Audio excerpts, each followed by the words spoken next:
Zohran Mamdani is putting on a master class on how the Democrats win.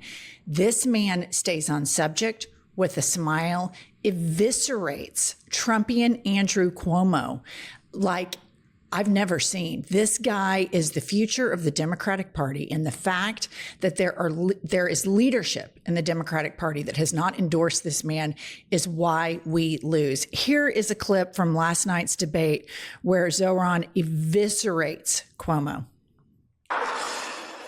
Mr. Cuomo, in 2021, 13 different women who worked in your administration credibly accused you of sexual harassment. Since then, you have spent more than $20 million in taxpayer funds to defend yourself, all while describing these allegations as entirely political. You have even gone so far as to legally go after these women. One of those women, Charlotte Bennett, is here in the audience this evening. You sought to access her private gynecological records. She cannot speak up for herself because you lodged a defamation case against her. I, however, can speak. What do you say to the 13 women that you sexually harassed?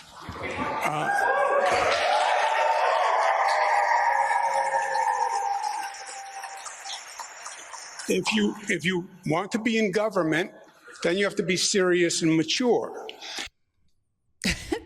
Okay, so this guy is just eating Cuomo for lunch, left and right. This is an absolute masterclass. Cuomo is very Trumpian. He has the sexual abuse allegations. He has all the billionaire donors. He doesn't care about affordability. He feigns that he does. But Andrew Cuomo is the Democratic leadership's top choice, despite the fact that Zohran Mamdani won the primary decisively and is lapping everybody left and right. Even the Republican Sliwa in this race cannot stand Andrew Cuomo. But you have billionaires just giving money and money and money because they are so terrified. You guys, their taxes are going to be raised by 2%.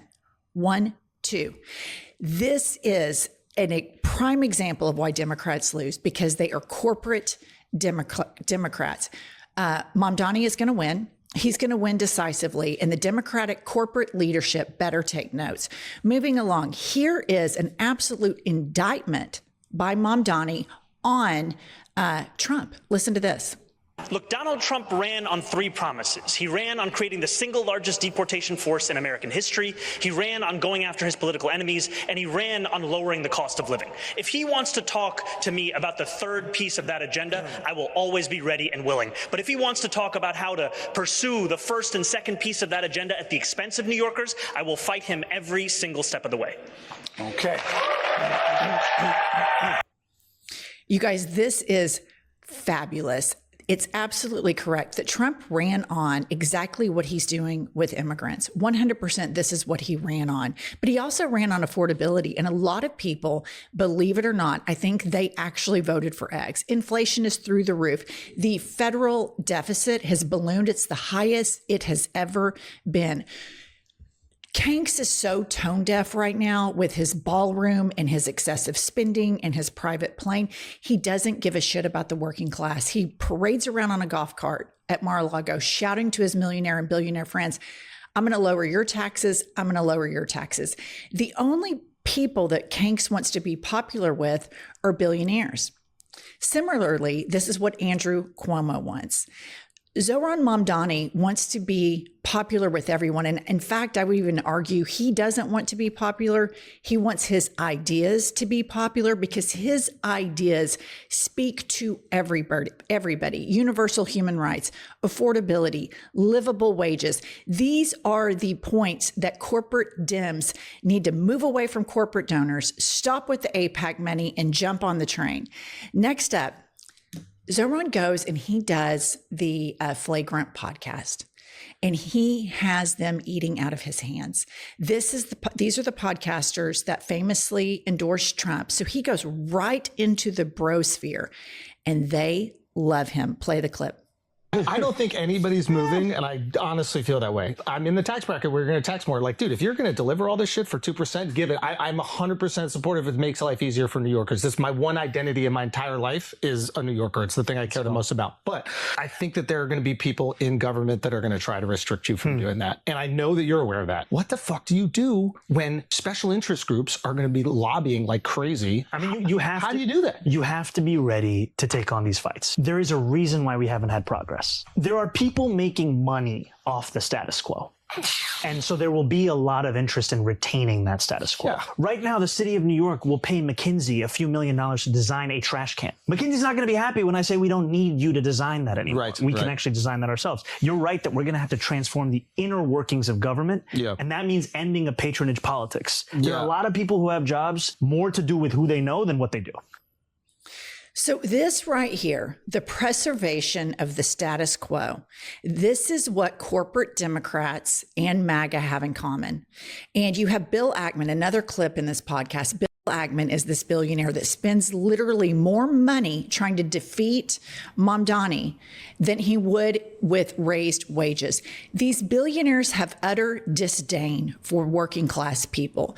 They completely suck off of them. They are parasitic to the working class.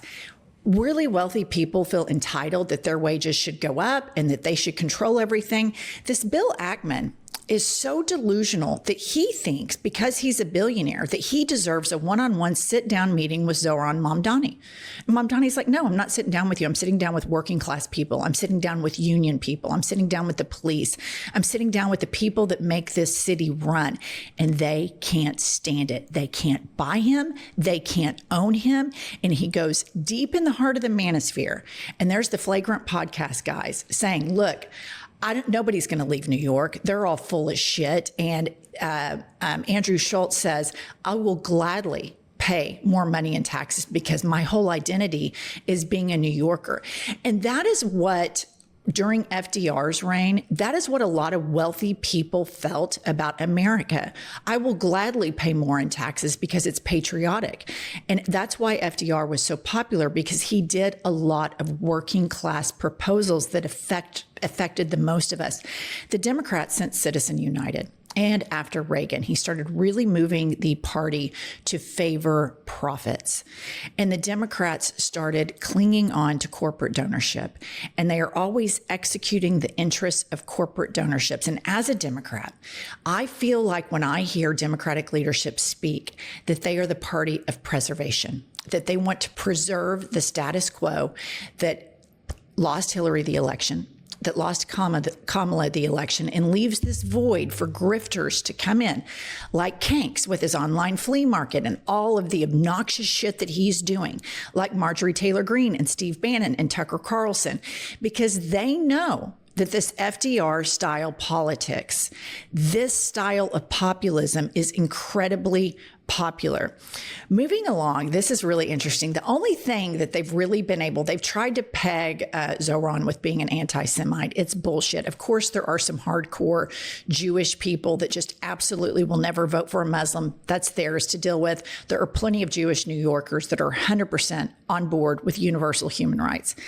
But the one thing that was a deficit in Zohran's campaign was this time that he went to bench press, and everybody made fun of him. Andrew Cuomo piled on and made fun of him. Fox News went bananas. And here he is 100% laughing at himself, cutting up with these brosphere guys. This guy, again, master class on how to run a campaign. Play the clip. Joey, bring in the bench press because he has to. Every year, I'm going to do 1 pound more. Next year, 136. Let's go. The year after that, 136. You got it in bench. I was like, you fucked up, dude. Yeah, let me tell you, shouldn't have done it. I knew I fucked up when I saw that. You think I thought I was going to kill it? I knew there was a problem. problem. And this guy was like, you gotta do it. I was like, you gotta do it. It's like, I really don't. You should have put the big 10-pound weights on. You know them big 10-pound. I was trying to get at it. It was all Now you got it. I was trying to, but next year, 136. Okay. Watch it. Hey, watch it. Promises I can keep. Let's just 136. 136. You didn't keep 135. 136. Gotta get there. Strike that from the edit. This is what politicians sound like when they're not beholden to corporations and they don't lead with their ego. This is so refreshing. This is what the Democratic Party needs to return to. The Hakeem Jeffries, the Cory Bookers, the Chuck Schumers, that word salad, even Alyssa Slotkin. It is this word salad corporate bullshit that is a snooze fest, inauthentic, and loses elections. This guy is everything that a candidate needs to be. And don't take my word for it. Let's listen to veteran political strategist James Carville. And you may remember Mr. Carville was a little upset at the beginning of Trump's administration when David Hogg was at the DNC, and he wanted to put candidates like Zohran Mamdani all across the nation. And now James Carville is realizing this corporate, minuscule baby step Democratic preservation conservative party that the current Democratic leadership subscribes to is a death knell to fascism. Listen to James Carville here. Communications at the college level, 4 years of community college, 9 years at Tulane, 4 at LSU. If I could have one guess to demonstrate to my students how to communicate, I think I would pick him. Wow. That guy stays on message. You cannot get him out of talking about affordability. You notice what he was talking about: rent stabilization, building more houses. He talks about transit, and it's just a real tutorial. And Mamdani does something that is very important. He tells people, "I see you. I see what your life is." So this is the biggest message right now. It's so frustrating being an American right now that it is opposed to fascism, because in many ways you're also opposed to Democratic leadership. And it's so frustrating. It's so incredibly frustrating because Democratic leadership, when you look at Booker, when you look at Jeffries, when you look at Chuckles, they will not endorse Zohran because of their AIPAC donations, because they are terrified of AIPAC running candidates against them.